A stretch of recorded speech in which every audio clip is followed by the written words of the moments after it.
Merci d'être parmi nous. Thomas Gdjebine, vous êtes responsable du programme macroéconomie et finances internationales au CEPI.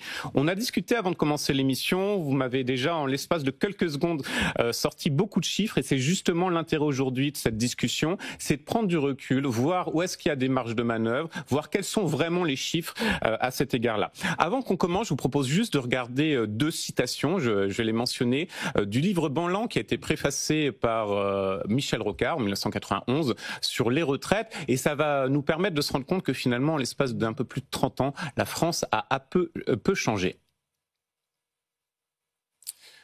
Donc vous allez voir dans un instant normalement ces deux citations du livre blanc. Le point important, en tout cas, c'était l'idée de mettre en avant deux points qui étaient mis en avant par Michel Rocard. Un premier aspect, c'était simplement de dire: vous avez aujourd'hui une situation, vous le voyez à l'écran, si on ne met pas en avant un âge de départ à la retraite qui est beaucoup plus tard, automatiquement, vous allez avoir une remise en cause du système par répartition, et il met en avant effectivement qu'il va falloir travailler plus longtemps. Donc c'est un peu le débat budgétaire sur les retraites depuis à peu près plus de 30 ans, voire même plus à cet égard. Ça a assez peu évolué. Comment vous le jugez, justement, cette question? On va pas passer sur la capitalisation parce que je pense que c'est très complexe, la mise en œuvre n'est pas aussi aisée qu'on le met en avant, mais en revanche, comment on conserve, en se basant sur les exemples européens, un système de répartition? Est-ce que la France peut être le seul pays en Europe où finalement les lois de l'économie ne s'appliquent pas et on décide de partir à 62 voire 60 ans selon certains programmes avec une retraite complète?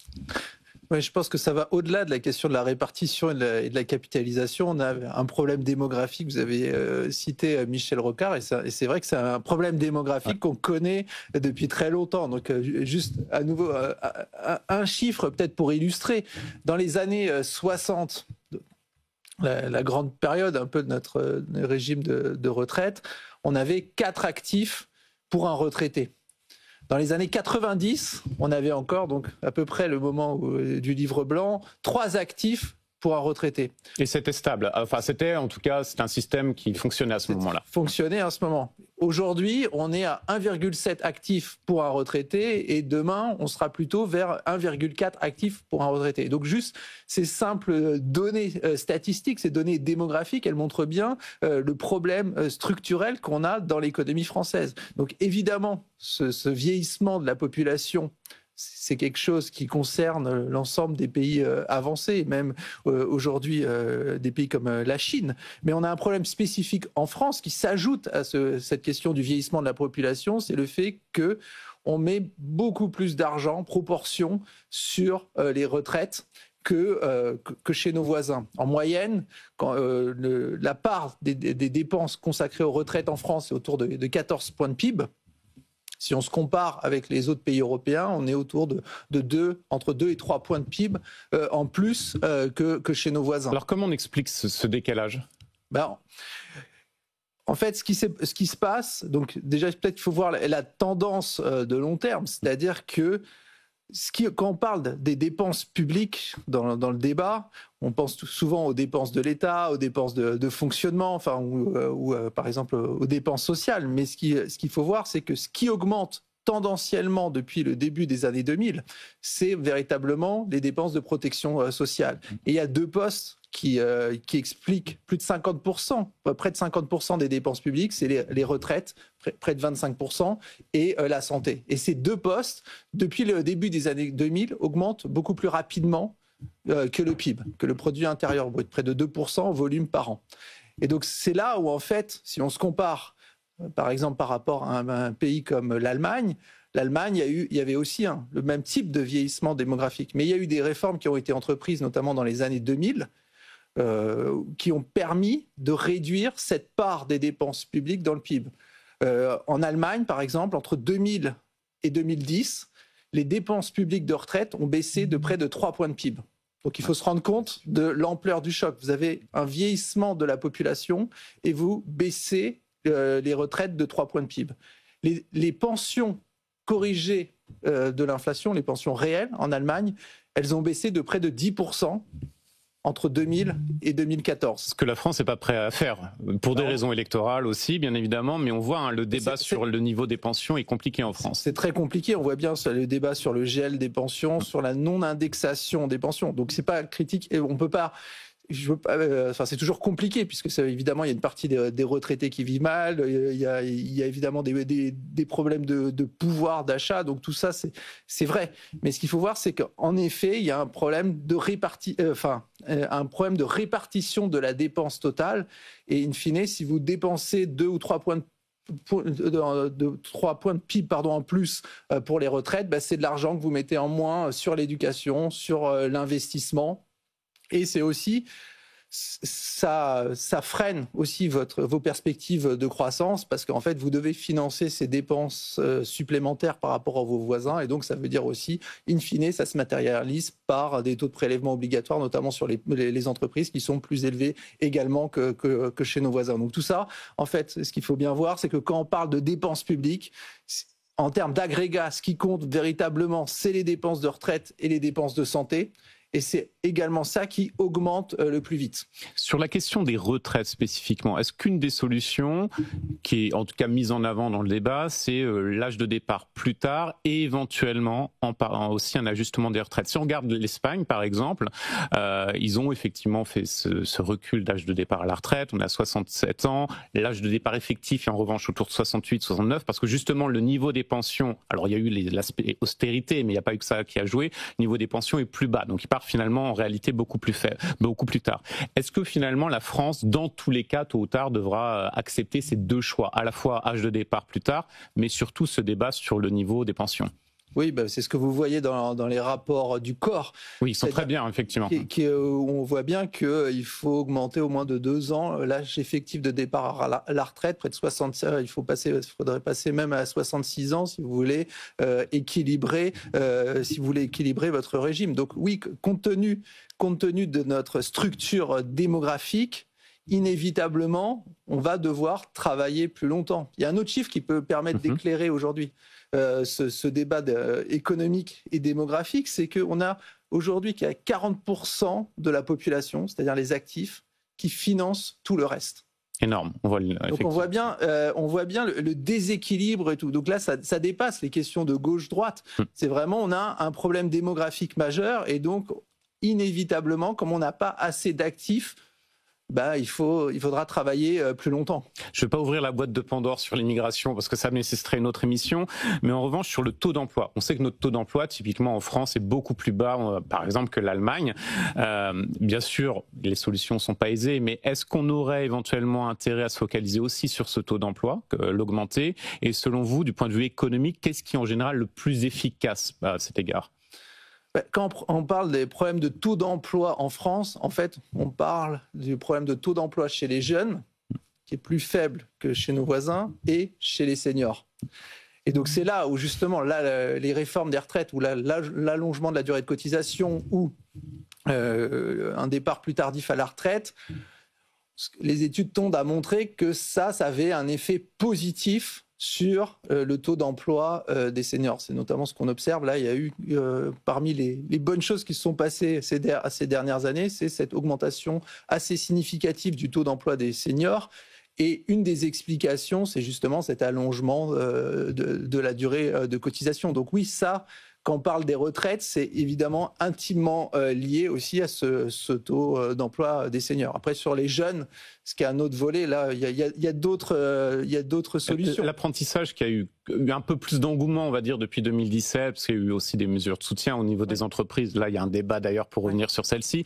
Est-ce que ça a aidé quand même un peu à l'insertion professionnelle? Est-ce qu'on a des chiffres qui prouvent qu'effectivement c'était plutôt efficace, ou finalement c'est un coup d'épée dans l'eau?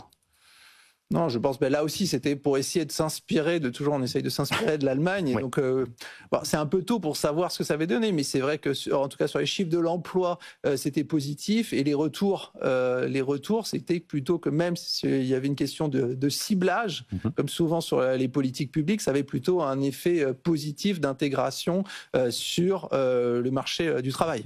J'ai envie de vous demander, alors c'est vraiment un avis très personnel, mais vous avez suivi le débat au niveau de la Commission des finances, qui va encore perdurer sur les différentes mesures. Quel est un peu votre ressenti? Y compris sur ce plateau, sur BFM Business, on dit souvent le Parlement actuel, c'est un Parlement finalement assez peu compétent. Est-ce qu'il y a un réel aussi problème de compétence des responsables politiques, y compris à la Commission des finances, ou finalement c'est juste l'idéologie qui l'emporte, et là bien sûr c'est un autre sujet? Bon, je dirais deux choses. D'une part, il y a un problème de diagnostic.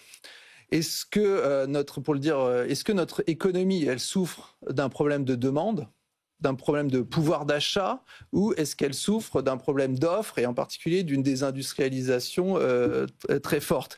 Et en fait, selon que vous pensez que votre économie souffre d'un problème de demande, vous allez favoriser plutôt des mesures sur les ménages. Et si vous pensez au contraire que l'économie française souffre d'un problème de compétitivité et qu'on décroche à cause de ça, vous allez plutôt être favorable pour des mesures sur les entreprises. J'ai le sentiment qu'on a un Parlement plus sur l'aspect demande, non? Oui, quand on voit les contre-propositions qui ont été proposées hier, on est clairement sur un axe où il faut privilégier la consommation des ménages. Mais ce qui est aujourd'hui, ce qui est traditionnellement et structurellement en France le principal déterminant de la croissance. Donc, d'une certaine mesure, ces contre-projets, ils sont très révélateurs de ce qui est devenu aujourd'hui l'économie française.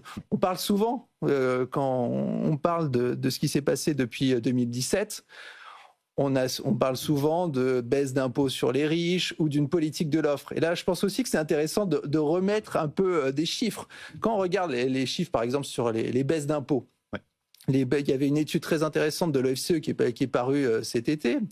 Et vous voyez que quand on regarde les baisses d'impôts de 2017 à 2024, il y a eu 1,8 point de PIB de baisse d'impôts sur les ménages, c'est-à-dire presque 2 fois plus que sur les entreprises.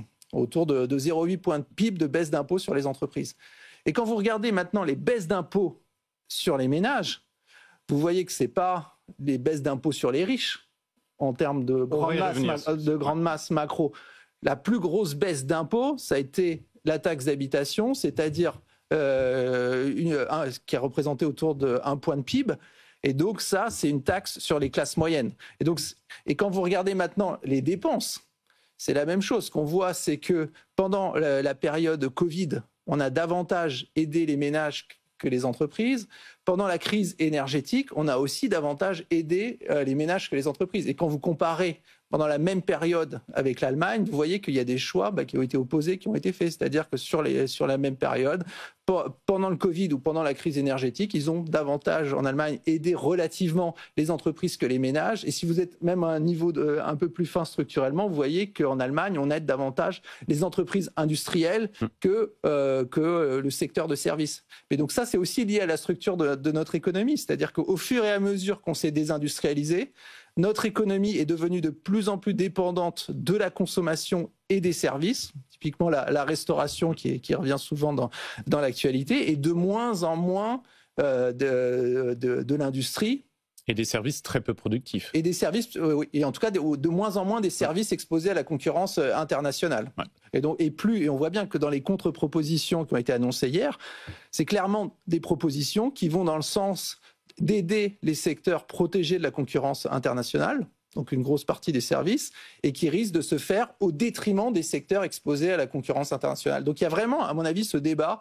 Est-ce que vous considérez un peu l'économie française comme une île isolée du reste du monde? Et donc, dans ce cas, si vous considérez ça, il faut encourager la demande intérieure. Ou est-ce que vous considérez au contraire qu'en fait, l'économie française est intégrée dans l'économie internationale et que compte tenu de notre désindustrialisation, chaque fois que vous relancez la demande, il y a un risque de fuite des importations qui est très importante? Oui, voilà, on voit bien que le constat, en tout cas, n'est pas partagé. Et j'ai envie de vous poser une question, ce sera peut-être la dernière, mais c'est une question de base, mais on voit qu'elle est tellement mal maîtrisée dans le débat public. Du point de vue économique, comment on définit quelqu'un de riche en France? C'est quoi? Alors, il y a plusieurs barèmes, mais pour nous donner un ordre de grandeur. Quand on écoute certains, c'est à partir de 2 000 € net. Ouais, 3 000, il y a quelques 3 000 €. Mais on voit bien que quand on regarde la pensée du désormais célèbre Gabriel Zucman, oui, on voit bien comment la définition des riches a évolué. C'est-à-dire qu'il y a une dizaine d'années, c'était les 5% les plus riches. Ensuite, on est passé aux 1% les plus riches et aujourd'hui, il s'agit de taxer les 1800 foyers fiscaux les plus importants. Donc, on voit bien qu'avant, on parlait des riches, ce qui correspondait aussi à l'ISF, Ouais. Et aujourd'hui, quand on parle des riches, on parle des super riches. Donc il n'y a pas une définition du riche, mais qui fait consensus. En tout cas, on voit que, notamment quand on parle de la question des inégalités, cette question des inégalités, elle se concentre de plus en plus sur une toute petite fraction des Français. Et juste peut-être, parce que c'est d'actualité, on va avoir l'agence de notation Moody's qui va a priori abaisser la note de la France aujourd'hui. Est-ce qu'il y a une inquiétude particulière du point de vue des marchés, j'entends une inquiétude particulière, ou finalement c'est déjà acté? Non, je pense que c'est déjà acté. L'inquiétude, c'est plutôt sur le moyen terme, c'est qu'on voit que la croissance tendanciellement en France et en Europe est de plus en plus faible et qu'on a des déficits de plus en plus importants qu'on n'arrive plus à contrôler. Juste un chiffre. Même sans rien faire, c'est-à-dire sans prendre aucune mesure nouvelle, les dépenses totales devraient augmenter l'année prochaine de près de 40 milliards d'euros, dont 20 milliards sur la protection sociale. Ça permet de relativiser l'aspect année blanche qui est un peu dans le débat. Voilà, c'est-à-dire que 20 milliards, c'est 10 milliards de dépenses de santé qui augmenteraient naturellement, notamment avec le vieillissement de la population, et près de 8 milliards de dépenses qui seraient liées aux retraites. Ça, c'est juste sans rien faire.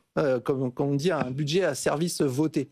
Donc ça permet aussi de relativiser, c'est-à-dire que tendanciellement, on a des dépenses qui augmentent et qui vont augmenter de plus en plus. Et c'est de plus en plus difficile à le corriger parce qu'il n'y a pas de consensus sur les remèdes économiques ou en tout cas sur le diagnostic, sur les difficultés de l'économie française. En tout cas, limpide, et on finit, bon, peut-être pas sur une note très positive, parce qu'effectivement, ça montre à quel point il y a un problème budgétaire de long terme. Mais l'idée, c'était que ce soit effectivement très limpide, qu'on prenne de la hauteur. Donc, merci beaucoup, Thomas Djebine. Vous êtes responsable du programme macroéconomie et finances internationales au CEPI. C'était limpide.